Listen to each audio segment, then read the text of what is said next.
Hello friends, I am Vaishali Jobanputra और आज मैं आपको दो प्रकार की ताली के बारे में बताने जा रही हूँ, हाथों की ताली और पैरों की ताली। तो हम पहले पैरों की ताली के बारे में देखते हैं। पहले तो हमें पैरों की ताली जब लेना हो तो हम गौमुखासन हम जब लेते हैं तो जो पोजीशन में बैठते हैं उसी पोजीशन में हमको आना है। इस तरह से एक पाँव के ऊपर दूसरा पाँव लगाना है और दोनों पाँव को आपको ऐसे घुटने आने चाहिए।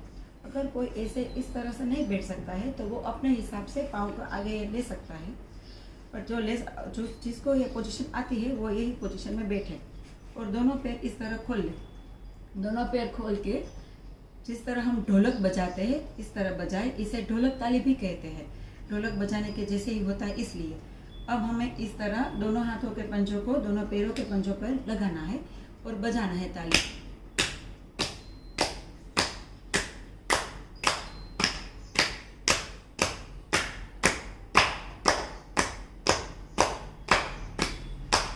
इस तरह से ताली बजाने से 10 मिनट में हमको पसीना छूट जाता है। जो यंग और हेल्दी है वो 10 मिनट तक इसे बजा सकते हैं, 10 से ज़्यादा मिनट तक भी बजा सकते हैं।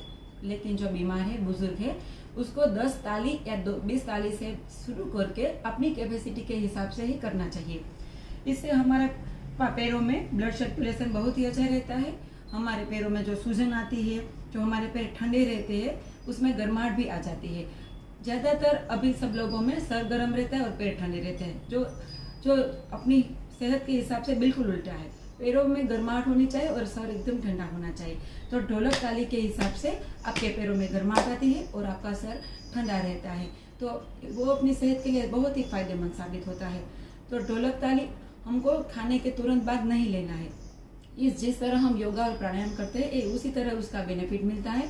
तो खाने के तुरंत बाद ना करके ज़्यादातर सुबह उठने के बाद तुरंत कर किया जाए तो बहुत ही फायदेमंद होता है।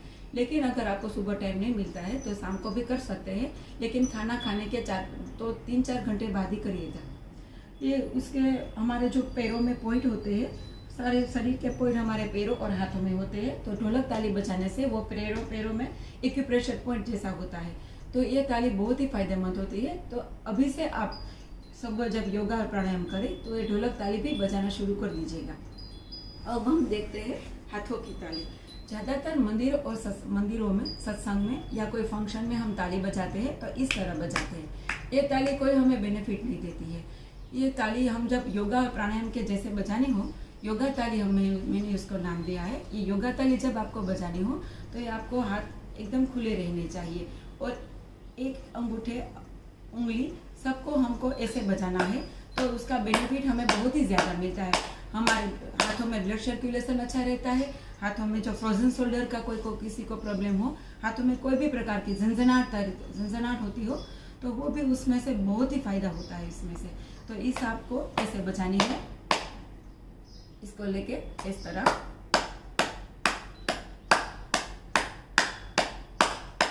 हमारे हाथों में पॉइंट, सारे शरीर के पॉइंट हमारे हाथों में होते हैं। थायराइड ग्रंथि के पॉइंट, हार्ट के पॉइंट, लीवर के पॉइंट।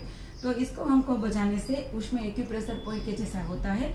तो आप बजाते रहिए और इससे आपको बेहतरीन फायदे आपको मिलते रहेंगे। हमारे हाथों में ब्लड सर्कुलेशन बहुत ही अच्छा रहता है। हाथों की और पैरों की ताली दोनों को खाने के तुरंत बाद नहीं करना है। इससे आपको पसीना छूटता है और अपनी कैपेसिटी के हिसाब से ही करना है। इस तरह से आप भगवान का जब नाम लेते हैं तो उसको नाम के हिसाब से इसको बजाते रहिए और नाम लेते रहिए, तो आपकी माला भी पूरी हो जाती है और आपकी ताली भी पूरी हो जाती है। ओम नमः शिवाय, ओम नमः शिवाय, ओम नमः शिवाय, ओम नमः शिवाय, ओम नमः शिवाय, ओम नमः शिवाय, ओम नमः शिवाय, ओम नमः शिवाय। इस तरह भी आप इसे बजा सकते हैं। तो ज़्यादातर हमको 20 ताली से शुरू करके 100-200 तक ताली भी बजा सकते हैं, जो यंग और हेल्दी है वो। और जो बुजुर्ग और बीमार लोग हैं वो अपनी कैपेसिटी के अनुसार ही ताली बजाइए और बैठे बैठे आप सीट पर, चेयर पर या बिस्तर पर भी ताली बजा सकते हैं। तो अगर आपको मेरा ये वीडियो अच्छा लगा हो तो आप लाइक और सब्सक्राइब जरूर करिएगा। मेरा फेसबुक पेज पर भी मेरा एक पेज है योगा लव, उसे भी आप लाइक और फॉलो जरूर कीजिएगा।